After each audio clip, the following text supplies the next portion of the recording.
And welcome back to Face the Nation. To talk more about how to defeat ISIS and combat violent extremists, we are joined by Farah Pandith, who was the first ever State Department Special Rep to Muslim communities, is now with the Council on Foreign Relations. Michele Flournoy was an Undersecretary of Defense and co-founder of the Center for New American Security. Danielle Pletka is with the American Enterprise Institute, and David Ignatius is a columnist for the Washington Post. I just want to go back to this summit on terrorism that we just had. And I wonder, how is it that we wind up the week in an argument about what you call these people while they're cutting people's heads off and burning people alive, and yet we seem to have bogged down into this argument over, you know, kind of how many angels dance on the head of a needle. Michele, do we have a strategy? I think we do have a strategy, but there are parts of it that have been underdeveloped and under-resourced. And I actually think it's very important that the summit was convened to focus on the ideology. This is not only about ISIL forces in Iraq and Syria, it's about their power to inspire others to be radicalized. So trying belatedly to try to put together a strategy that deals with the ideological component of this, I think, is actually really important. I also think it's important that the president, you see it change in the trajectory of the understanding of the threat. If you go back to the Cairo speech, the word ideology and terror were not used. They were almost used 75 times last week in his speeches. Also, it was important that the president outlined both the violent and the non-violent ideologies that are part of this threat. And that's really important because it illustrates the importance of soft power and also the underlying ecosystems that allow the narrative of the extremists to thrive. The second point, though, about the summit is that it's an opportunity. It's to mobilize like-minded thinkers, both from the private sector and from the public sector, to do more than we've ever done before. Right now in the ideological space, everything is ad hoc and it's uneven. So this is a moment that we could capture. Danielle, what was your take on it? Well, it was good as far as it went. It's important that the president start talking about ideology. Farah's exactly right. He didn't like talking about it. It's a reversal from his Cairo speech, and that's a good thing. But this euphemism problem that you referred to, this is part of the problem. Somebody likened it to Voldemort. You know, he who shall not be named. We need to call it Islamist extremism, not because we want to call out Muslims or because we want to label all Muslims as terrorists, but because we want to identify this as a problem that countries in the region need to deal with, that we need to address. If we're going to have an ideological fight for the hearts and minds of these young people who are out there murdering, then we need to recognize what it is that's bringing them to the fight. And it isn't violent extremism that's bringing them. It's Islam. You don't agree with the State Department spokesman that says it's because they don't have jobs?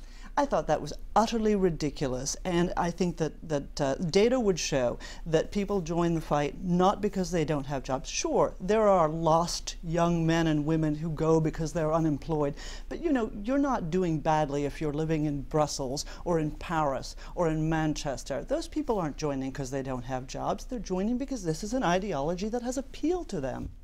David, you were just out there. What's the latest news from that part of the world? Well, I saw two things that I think are worth sharing with your viewers. First, I was in Iraq, and I saw just how powerful the push from Kurdistan now into Nineveh province, where Mosul is, other areas, just how powerful that is. Mosul is being squeezed.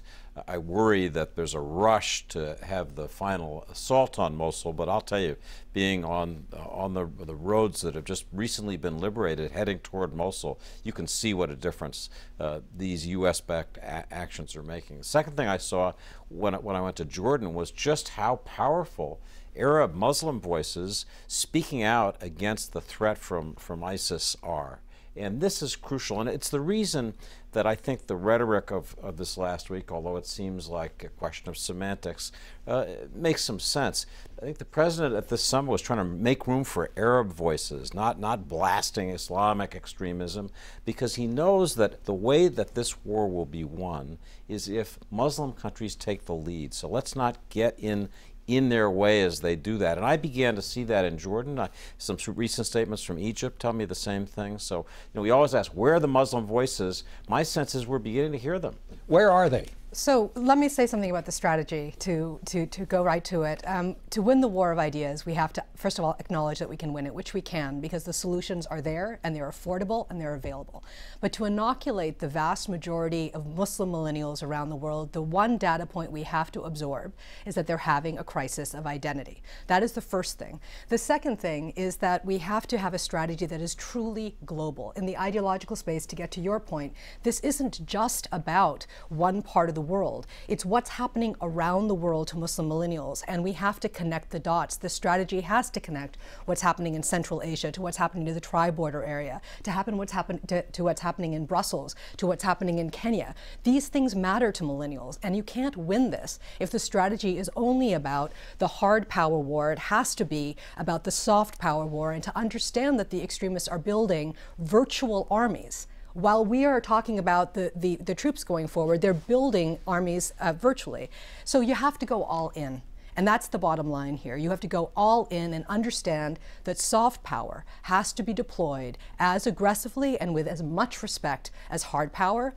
And it's beyond just a communication strategy with ISIS. This is how extremists are manipulating daily life and culture around the world that is changing the way millennials think about themselves. And until we address a strategy that has all those components, we cannot win. You know, Michele, you were a ranking official in the Defense Department. Many people thought you would be the next Secretary of Defense. You took yourself out of the running. But when Farah talks about connecting the dots and all this, it concerns me that maybe we're not connecting the dots within the government. I mean, this thing we had last week where they have a Pentagon briefing and they call in these reporters and tell everybody we're going to launch this offensive, we're going to have X number of troops, and did everything but give the time of day that they're going to launch the operation. And then we find out the White House said, well, we didn't know anything about that. I mean, of course, all bad ideas, it's, you know, all bad ideas are orphans. They never have a father. But how can something like that happen? Look, I think this was clearly a case where the right hand didn't know what the left was doing. I think there were, not only did the White House not know, I think a number of the key folks inside the Pentagon in both the civilian and military chains of command were not aware that this was happening. I think so. I think it was clearly someone's mistake. But I think it shouldn't obscure the more important issue is, do we have what's necessary to make the Iraq part of the strategy work? And the two things that concern me right now are the Iraqi government's over-reliance on these Shia militias to make progress in the campaign. We've heard that the head of the Iranian Quds Force, Soleimani, is on the ground working with these militias. That could very much backfire. And the second is the failure to fully include the Sunni population, to take the necessary steps to do that. Those are two things that even if we train the Iraqis incredibly well and everything goes according to plan, those two things could derail this, so we've got to be paying more attention to that. But I think you pointed to something that's really important here, and Michele reminds me of it when she talks about Iraq. The hard power, the soft power, the strategy, the ideological war, the idea that you can't beat what's appealing to Muslim millennials with nothing other than an embarrassment about talking about our own values, for example. All of these point to an unbelievable disconnect. What about Syria? We have Iraq, okay, but we're not actually doing enough in Syria. And even if we win, even if we take back Mosul, we've still got a nightmare in Syria that is the heart of fighting in the Middle East. Not to speak of Yemen and Africa and the Sinai. We could keep going. And the problem is all of this needs to hang together if we're going to win. Otherwise, you do end up relying on hard power because you've got an immediate threat. But I think what Michele is talking about here, sometimes it seems like the right hand doesn't know what the left hand. David, how do you have a summit on terrorism and not invite the director of the FBI? I mean, you heard Jay Johnson doing his best to try to explain how that happened, but I don't understand that. The answer is that there isn't a good answer, and these are the kinds of mistakes that governments make. In my reading of history, they get made, especially in the early months and years of wartime. You look back at World War II, the number of mess-ups that the United States made on the way to conquering Germany is staggering. So, they shouldn't happen. The larger question is there a coherent idea about how we're going to defeat this adversary? And I think Michele put her finger on the one piece that's still missing, which is getting Sunnis in Iraq, in Anbar province, which is now completely occupied, in Mosul city, in Syria, to believe that they're part of this coalition to roll back ISIS, that ISIS is their enemy. And until we see convincing evidence that that piece is done, inviting the FBI director, we'll fix that. But that big piece, conceptual piece, that's where I'd like to see our top officials working. Because if that isn't there, it's not going to work. Let me just ask you specifically, and anybody wants to answer this, please answer. Is Ashton Carter, the new Secretary of Defense, going to slow down the withdrawal of troops from Afghanistan? I actually think his statement in Kabul was very important, that the president's reconsidering the options. I think what's happening is a broader interagency discussion that instead of focused on the drawdown, it's finally focusing on what do we need going forward. There's still an al-Qaeda threat in the region. We finally have an Afghan government worth supporting. We have Afghan forces that are improving day to day, but there's still a threat. So going forward, what kind of posture do we need? And I think that's a different and positive conversation that's finally occurring and may well lead to very smart changes. How long is it going to be before these Iraqi troops are ready to handle this? It's going to be a long time. We need more of our own forces on the ground to help train them, to help with targeting. And I think that people are talking about May. I think that's completely unrealistic. Summer, after the summer. But again, unfortunately, taking back Mosul isn't even part of the larger challenge that we face. And if we over-focus on that, I'm afraid that we leave all these other things behind. Even the democracy initiatives that the president talked about, which have been systematically defunded over the last 6 years, all of this has to come together. What's the most important thing we need to do right now? An absolutely comprehensive strategy of hard power and soft power combined that is going to allow us to win. Otherwise, we're going to be doing this for more than one generation, as the president has talked about it being a generational threat.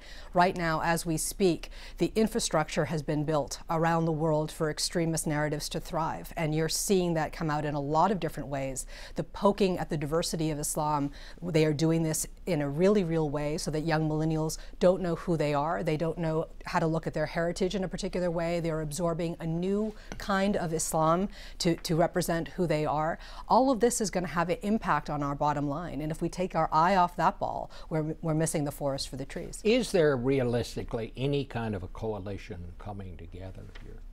There is on paper, and there are plans for Muslim-led meetings that will drive this point home. But until you hear Muslim leaders say what President Obama said Thursday at the State Department, we are all in the same boat together. We're all going to survive together. Until you hear them say that forcefully, you should be skeptical about this strategy. As soon as that message is coming loudly from Muslim leaders, I'm going to think it's real.